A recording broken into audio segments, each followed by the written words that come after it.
Okay, welcome back.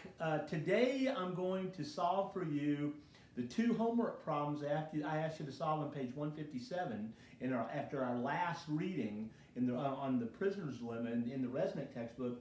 And then I'm going to give you a little bit of a discussion of what Resnick talks about in that final section that I asked you to read.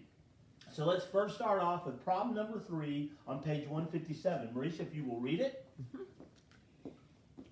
Here's a two-person version of the free rider problem. Hank and Ike own a mule that they both use for plowing their gardens. They have agreed to help each other feed the mule every day. The job requires moving a heavy sack of grain that the two men can handle with ease. Each fellow knows that the other could move the sack by himself if necessary. Thus, each thinks to himself, "It's not necessary for me to go there every day. Hank, Ike, will be there if I am not, and he can get the job done, and I'd rather do something else." Suppose both Hank and Ike would prefer that the mule be fed by someone to its not being fed at all, and that both would prefer that the other do it alone or together. Show that this game is a version of the class of wills. Okay, the class of wills. Okay, great. So here's what we have here with this particular thing. Let's lay out both Hank's preferences, and then let's lay out Ike's preferences, and then we'll construct the game table. Okay, Hank would most prefer that Ike feeds alone. Ike would most prefer that Hank feeds alone.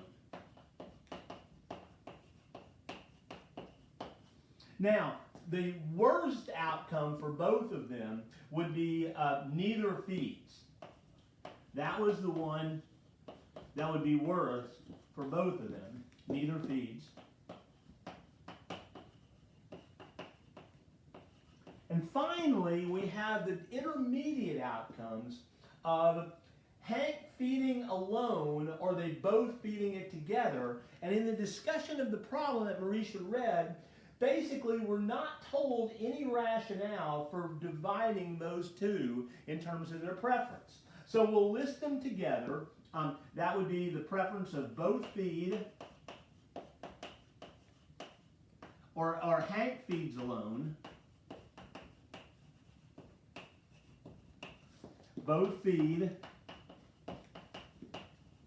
Ike feeds alone. Nothing in the discussion of the table tells us that these are separated, so we'll treat them as indifferent between these two outcomes, and now we can just simply give preference ordinal values for each of these outcomes. Not interval scales, ordinal scales. We can let this scale for Hank be a value of 3. These outcomes both get a value of 2, and neither feeds get an outcome of 1. And similarly for Ike, a value of 3. Intermediate, these two both get a value of 2, and finally neither feeds get a value of 1.